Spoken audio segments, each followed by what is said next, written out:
Welcome everyone to our council meeting. It's March 1st of 2023. I'm Carrie Call, serving as the Mayor Pro Tem. We'll excuse the Mayor tonight as he's recently had surgery. We will begin our meeting with our opening ceremonies. We'll have our Pledge of Allegiance by Councilmember Swap and our prayer or moment of silence by Councilmember Morse. Please stand and repeat after me. I pledge allegiance to the flag of the United States of America and to the republic for which it stands, one nation under God, indivisible, with liberty and justice for all.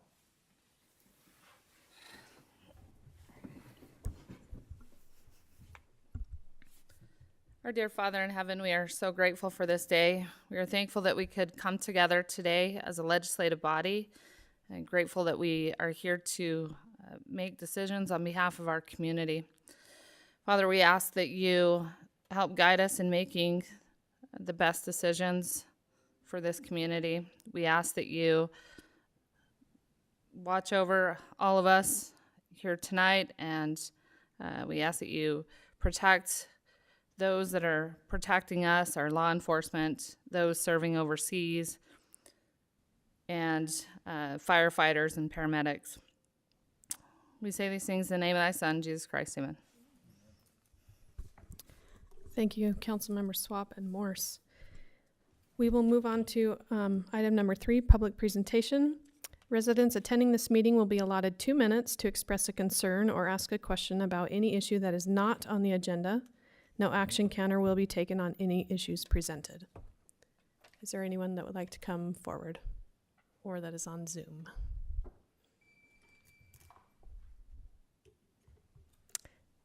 Seeing none, we will move to agenda item number 4, our upcoming events. Our senior lunch bunch is scheduled for March 22nd at 11:30. We have our Easter egg hunt on April 8th at 9 a.m. over at the Country Park. Does anybody have any other announcements on that? We'll move to council updates. Does anybody have something to report? I do. Just for information's sake, Communities That Care will be holding a class for parents on March 17th. Actually, I think it's titled Youth and Mental Health. It's a kind of a first aid class for mental health. It'll be an all-day thing. That's going to be at the Weber Human Services 3rd floor training room, and it'll be March 17th, 8:30 a.m. to 4:30 p.m. There's also they're planning an activity that's you have to register for. It's a lunch and learn on April 11th. That'll be from 11 a.m. to 12:30 p.m. And for those that register, I think they're providing lunch, and it's titled Vaping and Marijuana, What Parents Need to Know. So some good classes there coming up. And then for the Beautification Committee, we're having our first meeting for the year on March 13th. That's Monday, and it'll be held here at 5:30. Thanks. Thank you. Anyone else? Okay. Item 6 is our action on the consent agenda.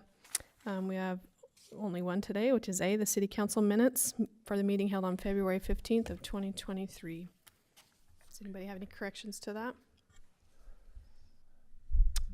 Okay. I'll move to approve City Council minutes. Second. We have a motion and a second. Any further discussion? Councilmember Saunders? Aye. Councilmember Morse? Aye. Councilmember Swap? Aye. Councilmember Dixon? Aye. I'm an aye. Sorry. I forget I have to vote. Okay. Vote passes. A unanimous vote. Item 7, action on Planning Commission meeting recommendations. We'll begin with our final subdivision approval for Highlands Ranch, approximately 2800 South, 3300 West, for Stillwater Construction. City Council, Justin Nielsen, Stillwater Construction Group, 2637 West, 1800 South, West Haven, Utah.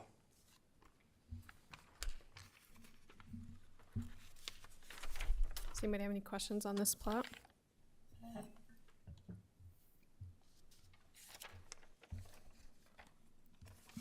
I think it looks like a really nice subdivision. I like the It's lot- going to be. the lots It's a are nice layout. larger. It's for what I think everybody would like to have seen with it. It turned out pretty well. So the 325-foot power easement, you just leave that alone forever? Does it go the whole length of Weber County where under those power lines? Yeah, it does. And the power company has obviously their requirements, but we're just planning on just managing it and just having open space there for the community and Do managing you it have that to way. do anything to it as far as cutting the grass or anything like that? Well, they have stipulations on what can and can't be done. Obviously, we want it to be as nice as possible. We're obviously going to put the walking path through there. So we're just going to work with the city and see what that looks like in the future. It'll be owned and managed by an HOA. That's the only part that will be owned by an HOA. Nothing else will be owned or managed in the subdivision except that power easement. But yeah, we'll take care of it that way. In the staff report, there was some comment on where the trail would go. I wasn't quite clear on, and maybe Sherry could help us Well, I out. was gonna ask this thing, like, is there an issue with it being on the east side? Is that why it's listed in the Well, staff report? So if I could speak to that point, Sure. there's a one reason that it is there on the east side, and that's because of our detention pond. We're going to detain on that property as far as we're underneath the power line. And to keep and meet our minimum requirements for the detention size, it runs fairly large from east to west. Makes sense. And we want to keep it away from that detention area. And so the only real access point would be is to have the walking path on the east side. So that's the reason why some of those comments were made. On the construction drawings, you can see that more clearly. But because of that detention area, that's why it's that way. Is that something that you and Sherry had worked out as being the best option then? In the review of the engineering documents, we've gone back and forth with their staff. There's not an issue with it. Okay, that's, I think, No, from my perspective and his perspective, there's not an issue with it being on that side. okay, yeah, I think just because it was listed as a finding of fact, it was kind of like, is that an issue? Or, It's totally a fair question. okay, Yeah. is that your So take on it too? will it still connect into the other trail then? Sorry, what was the question? Will it still connect into the one coming from Into Aspire? Yeah. Okay. I think that was the only thing I had. That was the only thing I had as well, is just kind of clarification if, And on we whether don't or not care that where was we an put issue. it. What's We can put that? it anywhere we want it. It's all up to, it's what everybody else wants. We can turn it into a pickleball court. I don't care. But we're just trying to balance it the best way possible. And in that, we've got the power pole location there. So we're working around that. We're trying to make sure that that's in a position where we can still have nice access point throughout the whole area and just have a nice open fill. But it does run pretty much from east to west just because of the size of it. And we're collecting on both sides of that easement to detain into one area and then send it down the road. So Okay. Any other questions? Okay, I'll entertain a motion. Would move to give approval, final subdivision approval for Highlands Ranch 2 at approximately 2800 South, 3300 West for Stillwater Construction Group. Second. Double Okay. second. We have a motion and a second to approve the final subdivision approval for Highland Ranch, Phase 2. All in favor? Aye. Any opposed? Motion passes. Thank you. thanks, everyone. Have a good night. Okay, we'll move on to our final site plan approval for a light industrial warehouse project at approximately 2000 South, 1900 West with the Prism Realty Group, Brooke Morse. Hi. Thank you. Good to see you again. Will you state your name and address? Of course. I'm Brooke Morris. I'm president of Prism Realty Corporation. The office address is 5532 Lillehammer Lane, Suite 207 in Park City, Utah, 84098. And thanks for looking at this tonight. You've seen it before and the zoning before. Pretty sure everything is exactly the same except for engineering drawings that we looked at previously. So, but I'm happy to answer any questions. So really, nothing's changed from the preliminary site plan. The bulk of the work that had to be done between preliminary and final just was related to the engineering drawings. And, you know, Ed has told me that they're substantially approved, and they've been coordinating with UDOT because, you know, their access points are on UDOT controlled roads. The one thing, and this is pointed out in the staff report, it got brought up at Planning Commission that they are just, I think, 1 or 2 spaces short on the required ADA parking. But that was brought up and discussed with them, and that'll be included on the civils before anything is signed off on, before they can submit for permits. But other than that, they haven't needed to make any changes to the preliminary site. It's all been engineering work.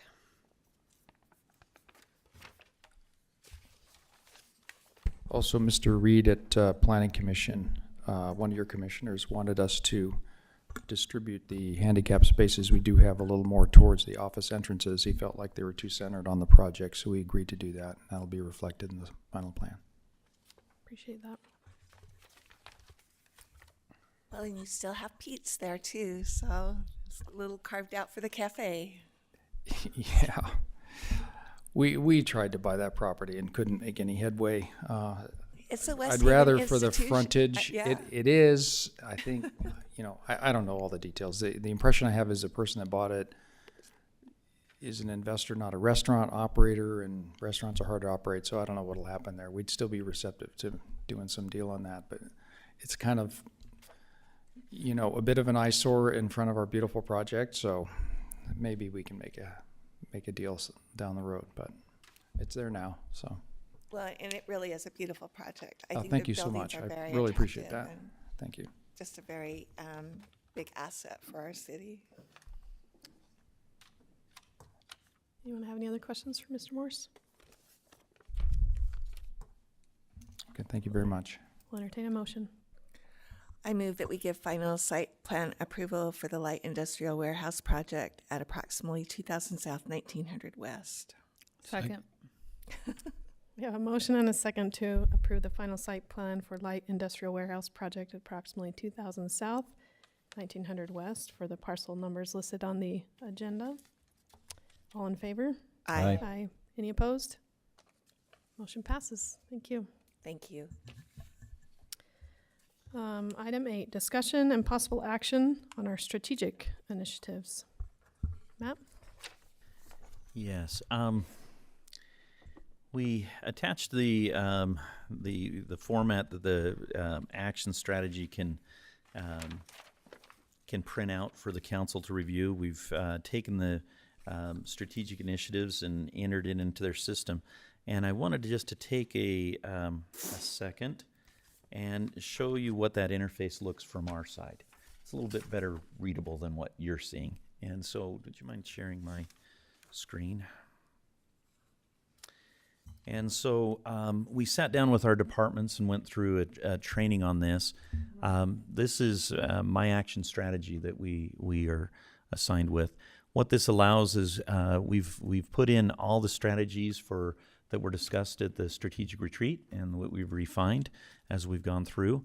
The nice thing about this program is it provides us a way to group these underneath, and we can provide subtasks underneath. We have owners that are assigned to it. We have end dates right here, and we will start putting in percentage completion dates or rates on there. Also, over here on this side, you can click and put a status update. We've just had the training last Wednesday, so we haven't done too much on that, and we'll start getting that updated. But green is for on track. Yellow means need some attention. Red means we're behind. And so we'll be able to visually set this up and build on it. We did massage what from the Excel sheets that I had given you before. A couple of them, like this complete road sidewalk survey.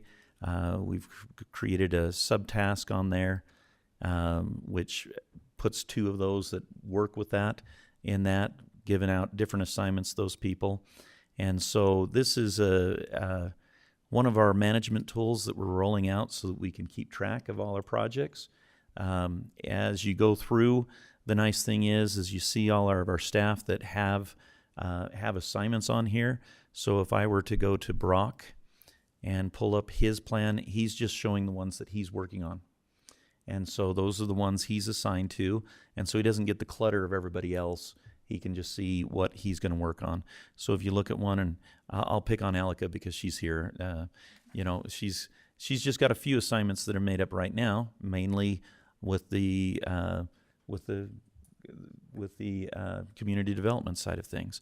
So I'm really excited. Our department heads are starting to play with it, and we actually have some of our supervisors and other people like Taya and James are on it, Alika's on it, Dan Tanner's on that to help us as we look to implement some of these strategic goals. And so we're hoping that as we go through this, that this gives us a platform where we can even pull it up during a quarterly meeting with the council and saying, hey, where are we at on this? And we can show you, say, here's this. One nice thing is, as we work as a team, we can actually put comments over here on this side that attaches to the projects themselves, and we can attach pertinent documents if there's a grant or anything like that. And Sherry Bingham's on here as well. We haven't entered the grants that we're managing right now, but that's one thing that we'll be putting in as we do so. One thing is if you look at all the plan, I've got the 4 strategic priorities that we printed off for you in here. There will also be other priorities under the different departments that maybe not raised to the level of the strategic initiatives that we discussed, but this will be an implementation plan for us to track progress, allow me to look at how things are going and just get a quick snapshot before, if I just get a quick question on something, I can just take a look at it before jumping in and calling our department heads and pulling things up. So, Matt, would you go back down to the strategic, or the Sherry's down to the, sorry. Sherry has a lot of names on here. Which one are you thinking of? The one that you just showed us, I think it has the 30. So right there, is that the percentage completed right there? Is 30%? Yes. That's what she stated is 30%. That was with the completion of and she's just getting in here on this. That's the discussion with the for the zoning code confirmation, our meetings, and the RFP going out, as well as some other background items that we haven't backfilled on that too much there. I think it looks great. I think I like the dates and the percentage and the colors. I think that's awesome. So Matt, maybe I missed this. Did you say where this program came from? So this is a group action strategy. It's going to cost us about $1,500 a year, is what the cost is on it, and so it's something that I subscribe to, so we could do it. It's cloud-based, so as Brock or Scott or Ed update things, I'll be able to see the updates live, and so it's just a team strategy basis. One thing just to let you know as well. We've got a few other things. We can keep track of scoreboards. This is one thing Recreation's excited about. Last year during the budget, we not score athletic scoreboards, but as far as tracking our enrollment on different sports, we did that through Excel last year. We're going to download it in here and keep track of it on a yearly basis, so you can tell by sport, and we have just a continuing indicator that's accessible by all our people to look at. So, is there a plan to also use the OKRs? Yes, that was one thing that he's rolled out. That's one thing I haven't done directly on these kind of things, but I'm kind of excited about it. The group that provides action strategy is willing to do additional training. They actually rolled out the training in our staff meeting last Wednesday. What is an OKR? Sorry. It sets it up so you can have kind of quarterly based tracking. Okay. Trying to But- remember what it stands Objectives for. and key results? Yes. Oh, That's it. cool. I had to look it up too. Good. so I didn't know. And so with the different things, and we don't have much set up right there, as you can see. So we can actually set up saying, in this quarter, we want to do this, this, this, this.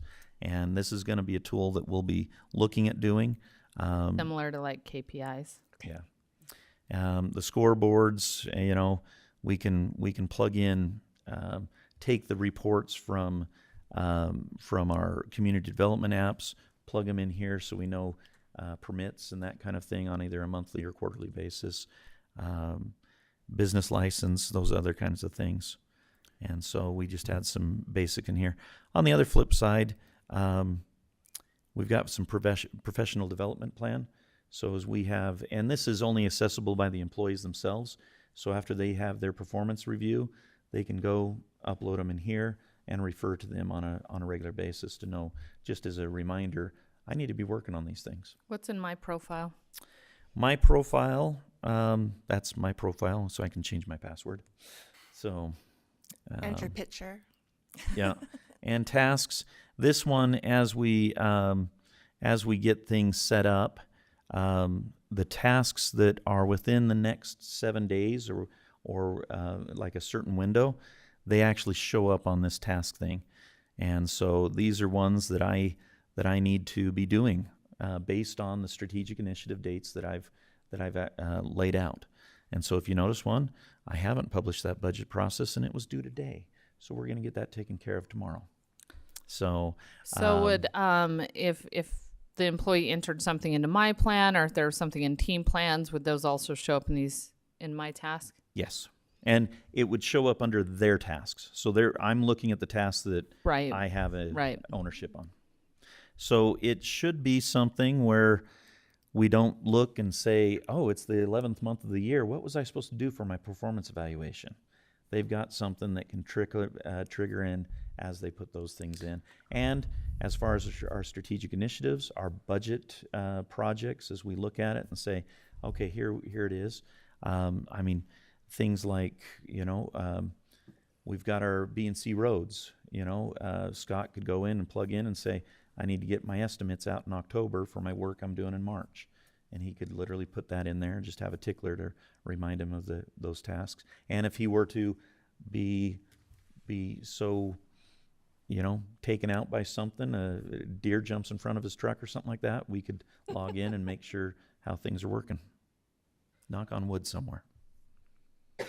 If an employee goes, if they're late on their task, does that notify a supervisor?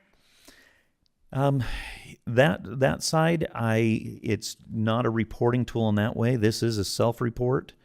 I'd have to see, and we've received the initial training to plug it in. That's something I'd have to look at if there's a tickler that bubbles up for. I'm sure your plan wasn't to sit and talk about this. No. So.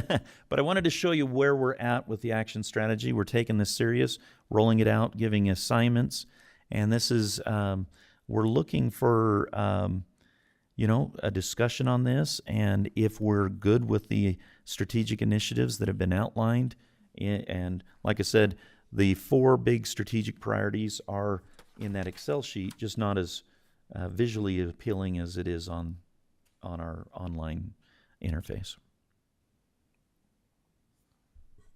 I assume everybody that's been assigned a task has worked with you on those deadlines, right? Or is that something you've come up with? No, this was a top-down thing for the Was first it? time. Yeah, it's a push-down, and there might be some adjustments on that, but I tried to be reasonable on these things.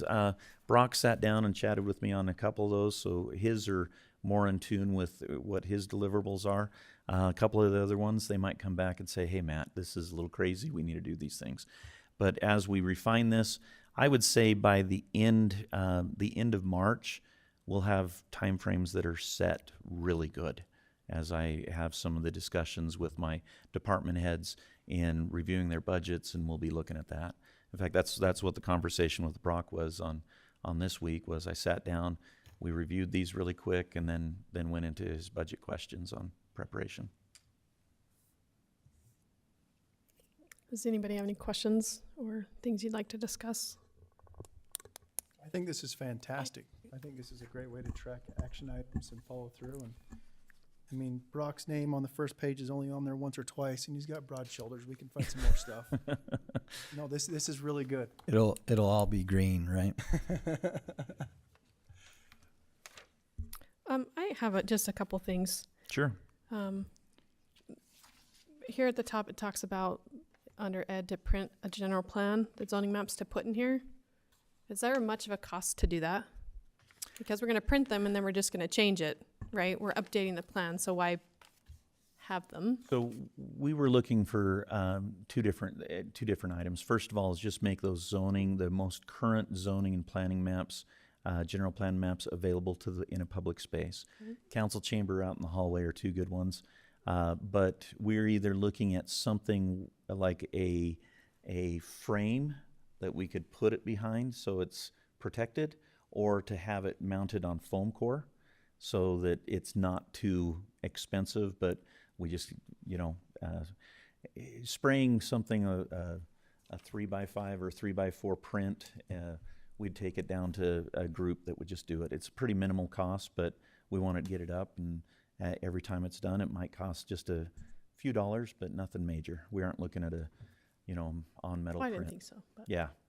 In some states, they actually require the council to have a printed zoning map in their council room so they can always reference it. And that's something Utah doesn't require, but it's good to have. That would be great. And there's a perfect wall right there for a couple Yeah, 3 by exactly. 4 foot plexiglass with that behind there that's updated. hmm That'd be great for residents. So, Same. I guess my question would be for Brock. We have listed here to develop a maintenance and improvement plan. Do we not have one? you got to step up the podium since you've been called out. Well, I guess you can answer that, but I'm just thinking We have a, go ahead, come on up. What I've more or less challenged him to do is mirror what was done previously for the streets, for our trails. And go ahead, Brock. Yeah, we have a plan that I work with the engineer every year to make sure, like on the trails specifically, but it's not in the same format as what we've done with streets and whatnot. So Matt's asked me to kind of formalize that so that all of them look fairly similar. So it's kind of across the board easily to read.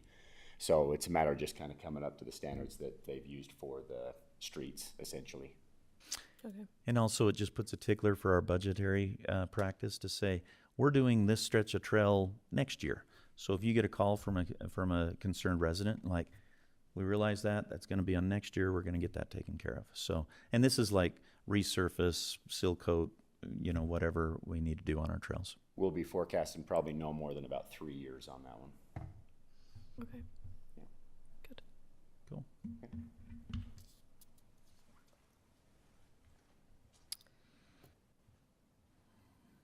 I wondered Sherry, what are the tools that we would use? You're talking about develop tools to educate the public. What kind of tools? Like, what kind of things are you thinking?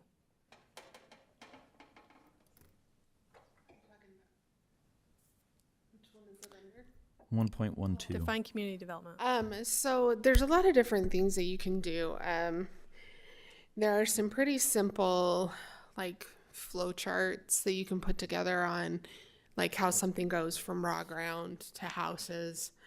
There's really simple informational sheets that you can do like that for even things like, okay, what in the city requires a public hearing, what doesn't, what goes to planning commission, what goes to city council. There's just really basic stuff like that. There's also, I know that, And you want to get that to the public? Huh? You want to get that to them electronically? Like, how are you thinking to? I mean, at this point, we haven't fully started to develop it yet. It's just been something that we've talked about. There's a lot of different things you can do. You could even do something like developing a QR code that you put in the newsletter that it automatically directs them to a site that pulls up different things. I know you're going to be talking about updates to the website later. You can have a specific section on the website that talks about who does what. Like there's a lot of different things you can do because there's so many different ways that people access information.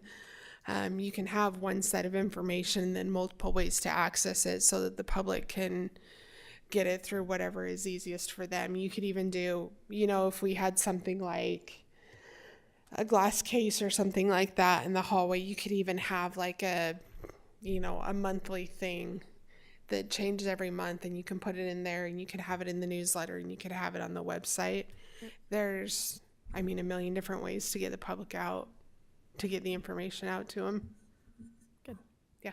I'm excited about that. I like those kind of tools. So I just What? I'm excited about that. Yeah, well, because I think think, like, to be perfectly honest, and I'm sure I'm not the only one who's had this experience, I think most of the frustration that people have when it comes to decisions related to planning and land use is they just don't understand. Oh, 100%. Like, but if you take the time to sit down and explain to them, okay, this is what limits we have as staff, this is what limits the commission has, the council has, these are the things we have to follow, these are the rights that the people have. If you can at least take the time kind of to, I guess, walk a mile in their shoes or whatever, and figure out and just listen till you get to the core of what their issues are. If you can walk them through whatever their learning style is, 90% of the time, even if they don't agree with the outcome, even if they don't like it, they're at least going to understand how the city got there. Yeah. Good. So, Thank you. yep. Appreciate that.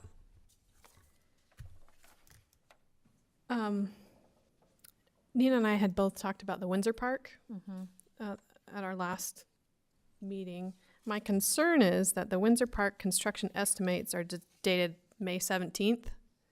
And if we don't have that information, that's not coming into the budget for the next year. That's going to put that park out even farther. So this one, we do have money in this current budget to get those updated. The idea behind this is Windsor Park is such a big beast. This would probably be our if we don't revamp the community center for next year, this would be our major grant ask for the 2024 ramp cycle, and to get funding for that, $500,000, $750,000 to help make that a great project. We've got great park impact fees, but that's kind of the process we're looking at. Get a design, get that vetted out, pull that together, and get it so we've almost got a bulletproof application for ramp in January of 24. That was the idea that I had. If we wanted to escalate that and kind of go on our own, or pick apart the city wants to tackle on its own, we could definitely include those in as part of budget process during this next fiscal year.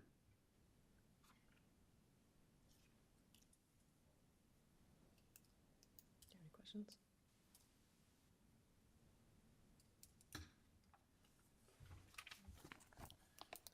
Going forward, how fluid is this going to be as far as adding additional initiatives? Is that something we're only going to visit once a year? Or is that something that if we find all of a sudden Windsor, we all decide as a council that needs to happen now? Is that something we can modify this as a fluid document? Very fluid document. Okay. And so the action we're looking at is to approve what's been talked about at the retreat and these revisions. If something comes along and you're saying, Matt, we want to prioritize this a little bit higher, we definitely can. And whether the council would like to see the Excel sheet sent out, or if we sit down in a work session once a quarter or once a month just to review things, happy to do that. This is a tool to allow my department heads flow information through me to you and back down. So it's a very fluid system in that way, as far as interface and as far as your prioritization. This is how we set the vision for the staff to execute. Matt, you have one here that says engage fully with NUAC or NUAC. I don't know what you call it. Are there certain goals aligned with that to really determine what fully engaged means? You know, some of these things, if you're following back to kind of a SMART definition of goals, Right, yeah. aren't that structured, and so some of these things will be need to be fleshed out. I mean, anything like as we talked about before, the city Main Street. What does that mean? My vision is there will be a lot of discussion as we talk about the general plan and reach out to residents on that, plus some directing vision from you. The NUAC, it's something where we really need to sit down and say, we're not looking at 20-acre lots to bring in a super industrial user into our county or into our city. But we want your help on economic development. What can you guys do? Because, you know, 21st Street, we've had discussions with UDOT, and UDOT's like, yeah, we need to get on top of this. And this is where we need NUAC to come in and say, we want a regional commercial center right there on 11th East or 11th West with some great residential around it. And this, we need you guys to come help us along with WFRC. We've been going to their quarterly meetings, but I need to really engage with them and have them come out and talk to us as a council and as staff to say, here's what we can do to help get West Haven up on the radar here. And that's kind of what I'm looking at right now. It does not have an outline of SMART goals on that at this point. We'll be happy to receive input from the council if you have specifics you'd like to hear, though. Well, I guess my only question was how engaged are we, and how much more engaged can we become? Like, what can we do to be more engaged? You know what I mean? Yeah, we're going to the quarterly meetings. We've had NUAC come in and present on behalf of even Brooks. I remember that apartment. actually. Yeah, and that's a good project. They don't get into retail so much. They're more into industrial and heavy commercial, or heavy, commercial. And so sitting down with them and really saying, how useful of a tool are you for the city with our vision and our general plan as it is? And that might be to say, you know, NUAC's a great just resource, but it's good for a quarterly luncheon and hear what's going on. Or does it mean I need to I need to arm wrestle with Roybal a little bit more and get more of his attention to our side? Are they working with other cities on projects right now that you know of? They've been heavily involved with Clearfield and Farmington, some major commercial Farmington Station, the extension up to the north of them. Yep. They've been working closely with them. They've been dealing with Clearfield with the redevelopment around their Front Runner Station, and so they have been working with other cities. Of course, they're always Falcon Hill. That's been something they've had their fingers on as well, and so they have had influence. Ours is, I mean, they like the office, the industrial, and heavy commercial, and we're going to have to see if that fits for some of the corners of our city. I think this looks really good. One of the things I was going to ask is if, like when you are giving updates to council, if there's a way that you could add to it, you know, where we are in the budget spend, and so that we can see what part of the budget these projects are coming out of, and, you know, kind of get how much is spent already, and kind of estimate what would be remaining. I'll see if that, let me explore on that. I can't make a commitment on that, but I can look into it. Okay. I think it'd just be helpful for us to see where. Yeah. And I'm really excited about this program, but I'm still kind of a neophyte on it. So I don't want to overpromise. Right.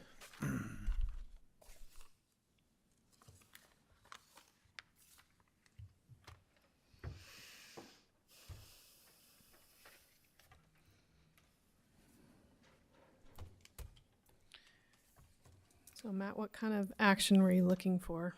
Well, we don't have any resolution or ordinance attached with it. If it's just a motion to approve going forward based on these initiatives, I mean, this really is a product from our strategic retreat and from the discussion and input from the council.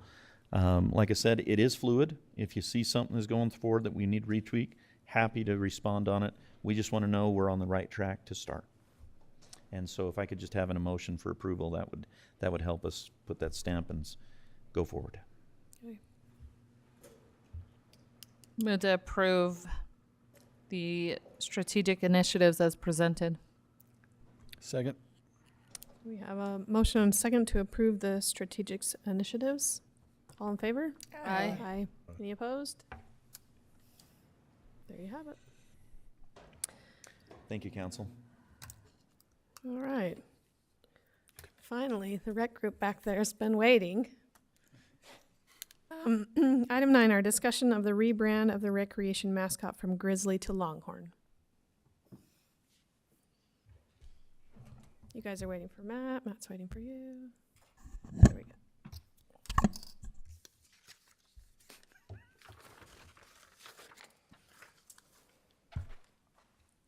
So James and Tay came to me a few weeks ago with the addition of the schools that are happening in our area. We've been the West Haven Grizzlies primarily in our football program since it started in 2006. Patterned really after Rocky Mountain, and with the addition of an additional junior high and also a high school, James and Taya want to kind of get on the front end of this and try to brand a little bit with the new high school coming in, where that's where most of our youth will attend. We feel like that's maybe after thinking about that, it probably is a good move. There's definitely two sides to it, but we feel like maybe it's a good move where we'd be partnering, maybe where it looks like we're partnering with one junior high and not the other, and where we have a high school that's right there who we really, really want to develop a relationship with. I think that's really important for our city as we move forward. Matt and I have talked at length about that. We feel like maybe it's a good idea to bring that up and see if there's any feelings from the council, any thoughts on that. We would be changing from the traditional maroon and the grizzly to the burnt orange with the Longhorn logo. The logo is probably not something we have right, it's set in stone right now. We'd kind of like to see maybe where they come out officially with it. And then we would have to probably do a slight modification for the city logo. So if you have any questions, James and Tay are really the brains behind it. And so, but happy to entertain any questions or if you have any thoughts or feelings about it. What do you see as far as change in cost? Do you have any idea what? That part's not going to be too bad. We have purchased some things recently with the logo, but they both actually have a really good idea on how to utilize that equipment. But mostly we'd be starting at the beginning of football season, and when we buy, we'll just be transferring into the new logo and transferring that over starting there. We don't use the Grizzly logo really for too much outside of football. We've talked about it, but where we partner with the Junior Jazz and we partner with the Salt Lake Bees, we haven't transferred it all the way to other sports. But in the event that we ever didn't do that, we would probably do that aggressively. So right now it's really more in the line of our football program, and we would just be changing the branding when we purchase new, Buy new jerseys every year. and hats, coaches' gear, things of that nature. So the helmets wouldn't need to be No. changed? We would still use the black pants that we have and the black helmets that we have, rather than buying a maroon jersey or white or black or whatever jersey we pick for every year. We would just choose colors that were in line with the new high school. I We do. actually think it's a really cool idea, and that was my only initial concern was, is it going to cost us a lot to change a lot of equipment? Yeah. And that's The only thing that's in place right now that we would need to change is probably the logo that's on the scoreboard at the sports park currently. Which needs to be updated. Yeah, Anyway. it's faded out, so we needed to be updating that anyway. So, firstly, I appreciate both of you taking the initiative to do something like that. I think it's really cool that you tried to jump on it ahead of time, right? I'm a little concerned about the community. That I think there will be a lot of blowback for this, right? What are your thoughts on that? Well, Because you'll probably hear it, the three of Yes. you will hear it more than maybe we will. yeah, it's, that was my first, we talked, and I actually kind of almost shot it down in the beginning and then started thinking, no, I think he's really onto something here. Currently, I think it's gonna be, you know, folks like you who have had kids that have played in the football program that kind of bled Grizzly football, right?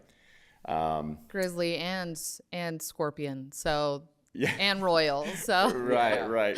so I get where you're going with this. James has done a little bit of research with some of our current participants. If you want to talk to that a little No, bit. I've talked to a few of our current football coaches that, and they've counseled with the parents on their teams that they're actually very much for accepting what the new high school is going to be, or excuse me, rebranding to be what the new high school is going to be for our How many football of team. those parents have students at Rocky Mountain? Do you have an idea? You know, I do not have those numbers. I don't know. I the really answer to thought that you brought question. them with you. No. I'm just kidding. No. One of the main concerns is one of the main reasons why we want to adopt the colors of the high school is currently we're primarily at Rocky Mountain Junior High. When the new junior high is going to be built, the most of our, if not almost all of our rec programs are going to be primarily at the new school, which is a different mascot and different colors than what the current junior high is. And so in order to you know, not be the Grizzlies at whatever the new junior high is going to be, we think it'd be best to support both schools by going directly to the high school. And that's kind of the main focus on what Well, we're and doing. actually 3 schools, because Yeah. Sandridge, just another school that some of our students attend. I don't know what Also the true. boundaries will look like when Yeah. these schools open up. So I don't know if we're still busing kids into Roy, but I'm not opposed to the idea. When I first saw this, I was like, "What? That's crazy." Yeah. I think you're onto something. I like it. I like aligning with the high school. The high school isn't in West Haven though, Correct. That's correct. but I mean, I guess that's not a huge issue It'll primarily be filled with with West West Haven Haven. kids, which Yeah. makes sense. But based on what I know about the boundaries, it's mostly going to be who we provide recreation to. Most of them are going to be attending. The bulk will be attending the new high school. Boundary-wise, I mean, open enrollment, you know how that goes. But most of it's going to be lined up with Westfield. So, oh, sorry. I was just going to say one last comment. I think, I know this is something I had mentioned a long time ago about there being a lot of pride around high school sports. And I think that in doing something like that, it actually helps build pride in high school sports. It helps kind of build a sense of community, right? So, I mean, initially I was opposed, but I think I like the idea, so.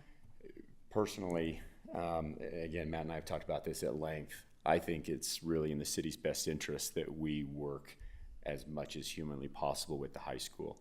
I think it takes pressure off the city, you know, instead of being upset maybe with a lot of other things, they're upset with the high school football coach because they lost on Friday night. But it gives people something to aspire to, something to, you know, especially our kids. It You know, gives 'cause our them a kids lot to right now, aspire to. well, we never know. They might be going to Roy, they might be going to Fremont, but the bulk going forward for us, foreseeable future is going to be really going to the new high school, which is fun for us in the rec business because Right. it gives us the ability to do some things. In the past, you know, who do we have come do a coach's training? Do we bring a Roy coach in? Do we bring a Plain City or a Fremont coach in? You know, and all this does really is just line us up with that, gain some excitement. We would like to work with the high school coaches, the high school programs. Absolutely, That extends into yep. events. I think it's a good thing. So as you're going forward, I mean, this isn't like a general announcement right now, is it? Or how soon does No. that have to be? I mean, this isn't like we're gonna tomorrow be Longhorns. No, we would like to start this new rebranding or new colors with the type of football team that will be getting this coming year. You could do a whole fun campaign around it. Yeah. I mean, you really could have some fun with it. So I think that's great. Ease into it, but yeah, get ready for it. I think that's a great idea, James and Tia. Good job. As long as you don't do like the Jazz did when they What- showed off their new colors. That was a flop. I'm not really thrilled about the colors either, but you know, or the Longhorns. Just a thought. Any thoughts or comments? You okay with us moving forward to investigate? We don't really have an action on this because it's not something that's, the Grizzly isn't codified or passed by resolution, but it is open to some community blowback, and so we wanted the council to know. And if there was any serious reservations on that, if you'd like us to put together a resolution, we could proceed to do that. Or if you'd like us just to proceed I think forward. just proceed. I think it would be smart to find a great way to educate the community. I mean, we just talked about how important it is to educate the community, and then once you kind of explain things to them, then they're like, "Oh, I understand it." It's just like, you know, when I saw this on the agenda, I was like, "No way!" But then when you come and explain what a great idea it is, it makes sense, and I think we have to find some sort of way to kind of educate the community on what the plan is and get them on board. I think that's a good idea. Create a little bit of excitement around it too, you know. Create some excitement around it. Yeah, for sure. So that would be my suggestion, is just to come up with some So Brock, I think you need to educational. ride a Longhorn down the street with a sign. West Haven days. And yeah, I think we could find one. I almost wrote a That bill as would a be fundraiser awesome. one time. My wife cut that one. Yeah, sometimes it's how you present it. Like if you're going at like, hey, do you think this is a good idea? You're gonna get all the negative feedback. But if you're like, come out with, hey, we're really excited about this. Really Look at excited about this new high Here's school. here's the reasons why it's such a great idea. Then it's almost like you just build that positive momentum and you know, sell it rather than, you know, wait for the blowback. You know, get ahead of it and push it out there. And then you get people that are just as excited about it, and they can be your kind of brand ambassador, and you don't even have to say anything. They can talk about it, right? Yep. Now, again, thank you both, Taya and James, for taking this on. I think that sort of initiative is so good to have, and I appreciate both of you. So thank you for that. I'm 100% for it. I think it's a great idea. I think the controversy that happened with the name of the school and the mascot is outside of our hands. Yeah. Moving it's just- forward, and we're embracing it, and so I'm all for it. Great. Thank you. Thank you. Excellent. Thanks, Thank you guys. Good Thank job. you. Yeah, thumbs up. Yep. Mhm. All right. Agenda item 10, action on resolution 8-2023, a lease agreement for Brett and Jill Combs at 3325 West, 4000 South. Are they with us? They aren't. This is kind of a preliminary discussion for the council, so they mentioned that they'd be happy to come, but I wanted just to get a read on the council. With our lease policy, we have the council needs to approve all leases, and the lease document that we used for the Coombs had language in there saying for that they could renew for 1 year extensions, but that it required another lease agreement. And so generally, if they have that, that's something I felt like administratively, we'd just check with you and then we'd get it signed. As it is, we'll need to have a document, a new lease document that renews them for another year. In doing that document, we're taking out that language. And so that we can just do an administrative renewal. We'll let you know what's up for renewal, so if you have any concerns, you can let us know. I know last year when we set it up, there were some concerns about safety along the road. Councilmember Swap pointed it out, having big animals right there by 4,000. The Coombs did a great job on. I think it was Councilmember Saunders. Oh, sorry, Saunders. It's all good. The other Ryan. We know what you meant. So, but the Coombs have found that the use of the space has worked out very well for them. While they rent it for a year, they really only put it on for a couple of months at a time, graze it, pull them off, let the grass rebound, and then take it back. They've entered into a couple agreements with neighbors, so they don't have to tank in all their water, but they get some water from neighbors. But they have brought water tanks in as well, just because they don't want their horses getting down in that in the storm drain area. So they are very desirous to renew the lease. As we look at the rates published through the the USDA NASS, rates haven't really changed, and so we're proposing continuing at that rate. That can seem a very low rate, and you know, if you go to a private group, that's you could probably charge more. However, we're asked to do a market rate, and this one's established by the federal government, and so it makes a very easy indicator for us to go on. So tonight's action is really, we do have a resolution if the council is okay for us to approve going forward on it. The council could set a public hearing if you desired to have public input on this, in which we would schedule that for the 15th. Or if you had any questions about the lease going forward, we'd be happy to discuss that. My only question, Matt, was the same question I had earlier on the phone. If we need to add, and it's probably for Amy, but if we need to add something that's specific, I understand from talking with you that they do provide additional insurance, but do we need to have that in the lease specifically for liability? And Amy, if you have your packet, paragraph 13 talks about indemnifying and hold the city harmless. I know other property leases in my past professions, we'd outline exactly what that means. This is fairly general language, and they have provided a lease certificate. I mean, I think that's about the closest we can get to dealing with the liability, is that if they've provided that certificate. And it says that specifically. I haven't seen the certificate. Matt, what does the certificate say? It's, well, and I should have brought that for the meeting since Councilmember Saunders had that. They provided the insurance certificate. It has a agricultural animal rider for a certain amount. And let me just see if I can pull that up. Doesn't look like I have. I think she brought it in and brought it, so I've got it in a file. But it did provide the additional insurance there. I think it was in a $500,000 amount for property damage in that. But paragraph 13 covers the liability issue. And do you feel like that amount is? Well, there's no structures on it. There's no,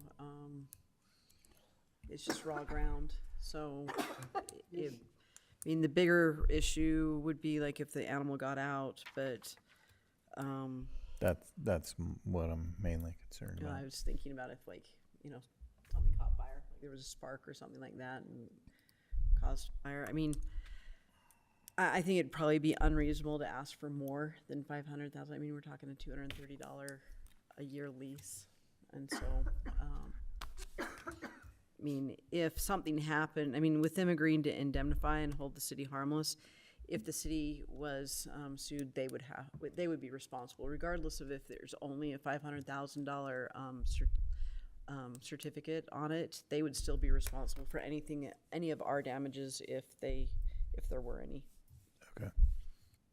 So I don't have a problem with it. I've seen other ones like this, like Weber Fire District.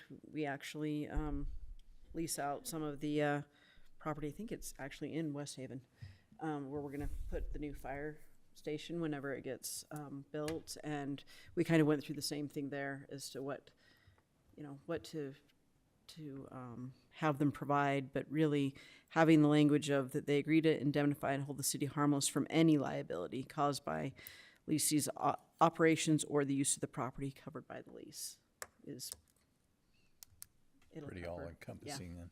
Okay. That was my only question.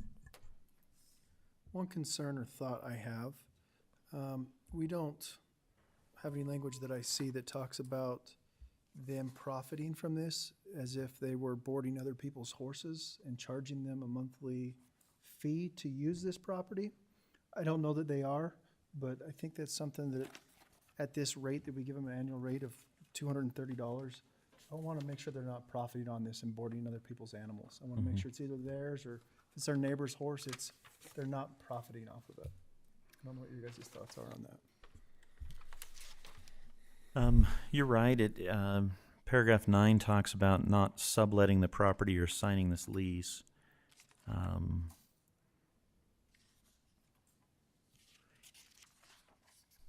It is a very, I mean, I know, Matt, you've explained to me, how the rate was arrived at, but I do have a little experience in, subleasing horse property, and 20 years ago, it was $25 a head for each month. So, and it was a different property. It had water on it. This doesn't. So, but I do feel like they are getting a very good deal.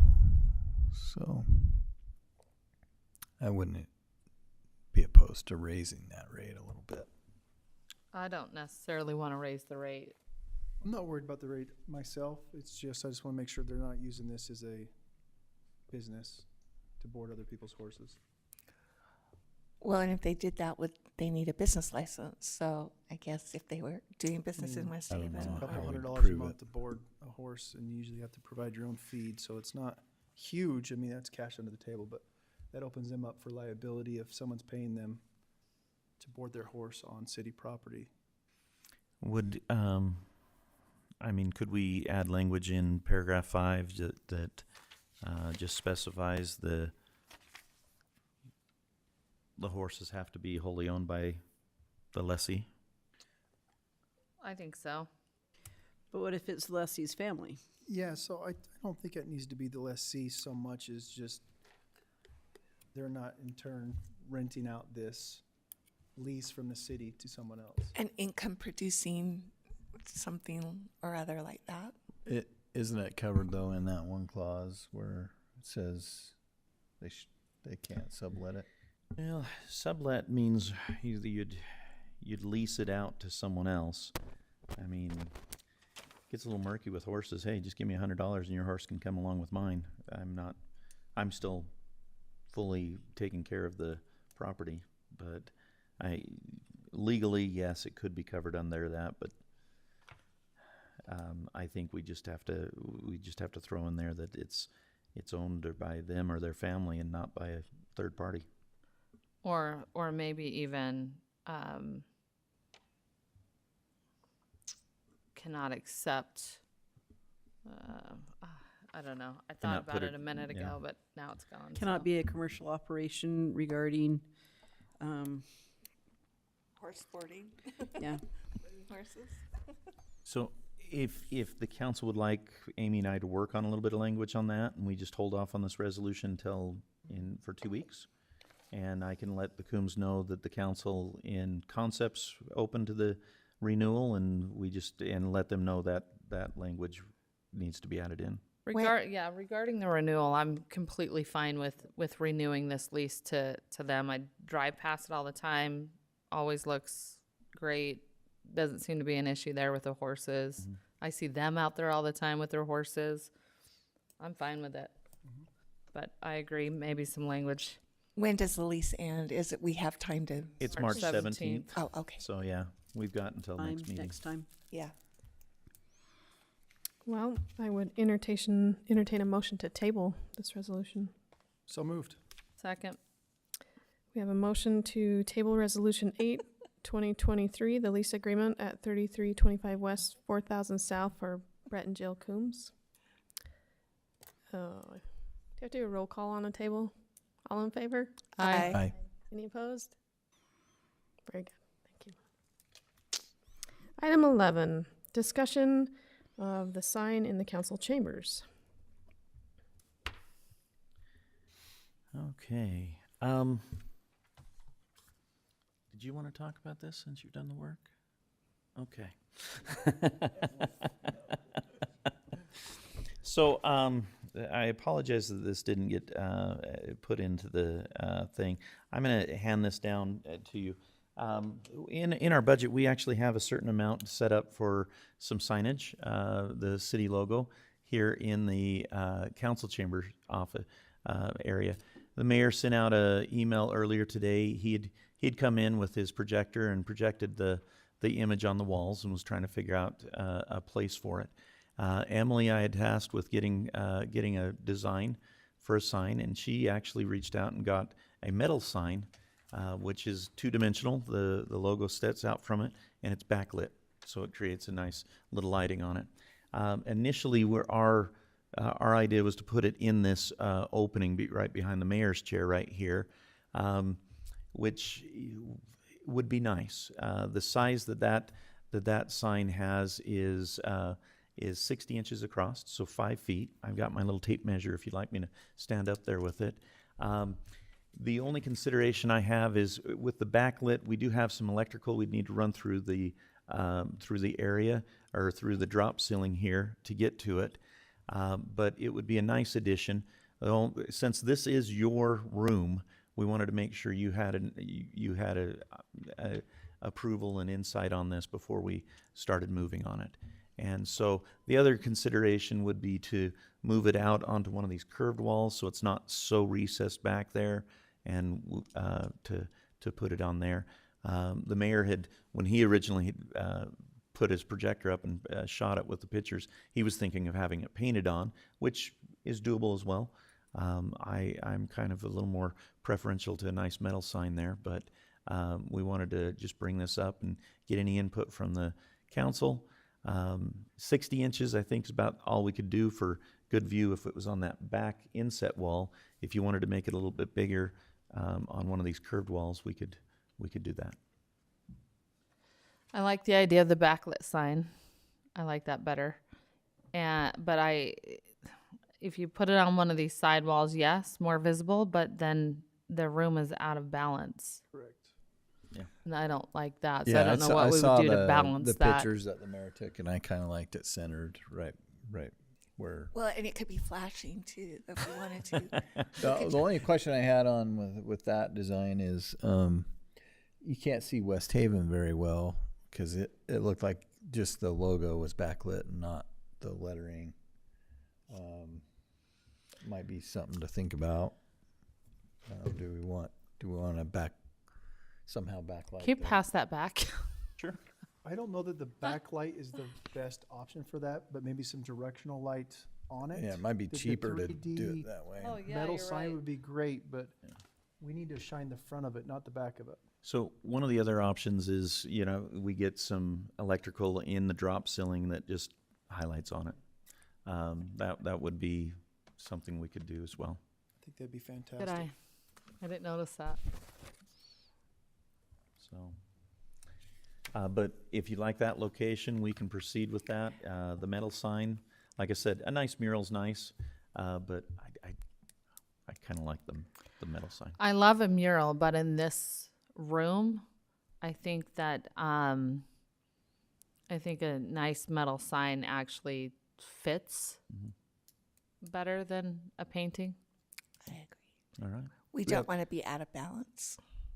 Well, what I'll do is I'll hand this back over to Emily, and we will talk about proceeding and getting something worked up. We just wanted to let you know before we took too many more steps down that direction. Do we have a price? Do we feel like it's falling into budget? Do you recall what the price is on that? Yeah. Okay. And what do we have? We had set shot, aside? I think it was 7,000 for the sign. All right. So Coming in so under we're well budget, under maybe. the budget. All right, we like But that. we are open to putting in lighting, not just to put it from the back, so Yes. we can come at it. Yeah, and I still need to have them come and look at those two lights that shine down on the podium to brighten that up a little bit. They kind of sit in the dark and they come up to the podium. So as we do that, we could probably take care of both. Okay. Does that Excellent. under budget give you room to do the zoning map and the general plan on the wall? We have a different budget line for those. So yeah. But we could put other artwork in here. Absolutely. Well, we probably should because this room is so plain. Yeah. So we should definitely figure out What something. kind of things? Longhorns. Horns. I think a big old painted longhorn up on that glass right there, and Burn maybe a orange. grizzly right there. Maybe maybe Yeah. a longhorn and a grizzly fighting to the Stained glass death. window. Yeah. Great. I like it. I'm already helping them with their whole campaign. So we are still working with the Arts Council, shot over for a photo contest to get some images of West Haven and such.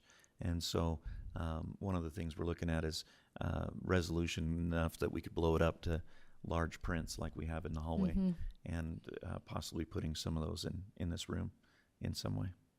So I like that idea. Same, yeah. All right, let's move on to item number 12. Discussion on the website revision committee. all right, I know the website's been a big talk. We're looking at making some significant format changes on that.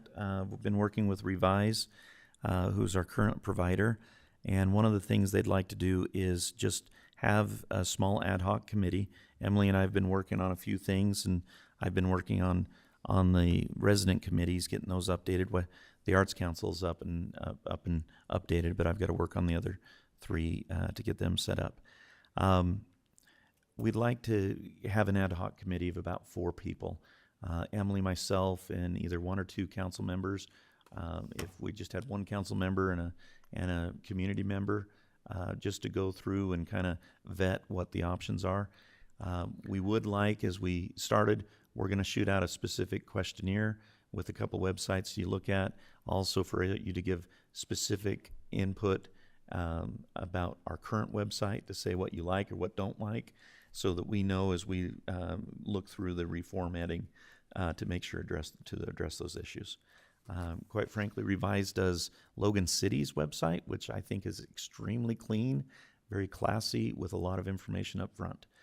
So that will be one that is on the questionnaire that goes out to the council in its entirety.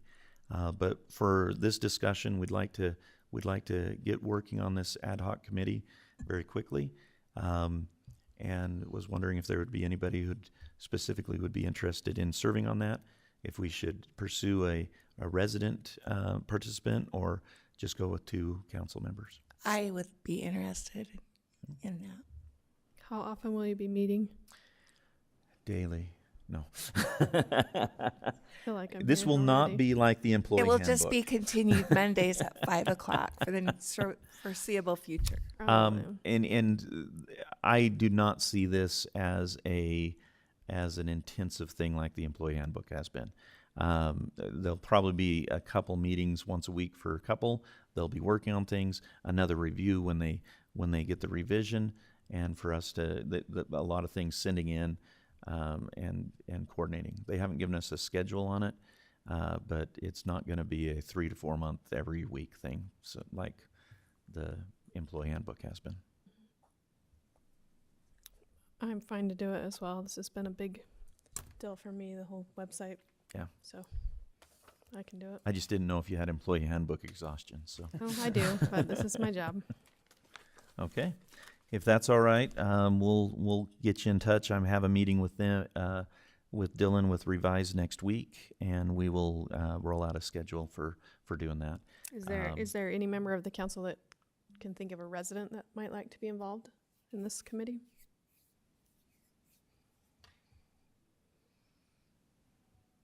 If so, shoot it out to Matt. All right, appreciate that. Okay. Actually, I think Matt Neese might have some interest. Okay. I know. Well, yeah. He does a lot on websites, so he might consider that one as a resident. So. Okay. And I can reach out to him if you'd like. He's on mine. He's right here if we wanted to reach out to him. He is on mine. Well, he might be interested, and he just heard me maybe volunteer him for something, so my bad.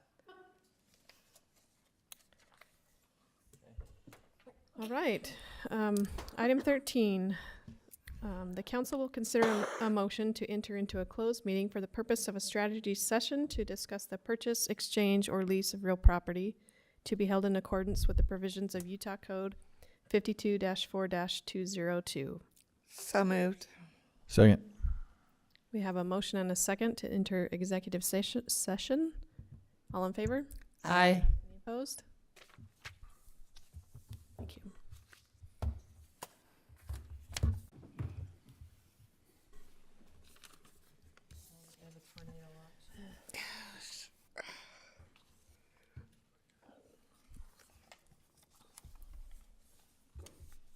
Are we good on both? Okay.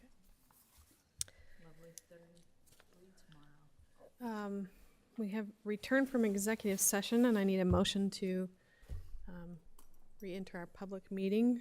So moved. Second. Favor? Aye. Any opposed? Excellent. So the council met in executive session to consider, to discuss the purchase, exchange, or lease of real property to be held in accordance with the provisions of Utah Code 52-4-205. Anything else? Guess item 14. Move to adjourn. Second. All in favor? Aye. Any opposed? Excellent. Thank you, council.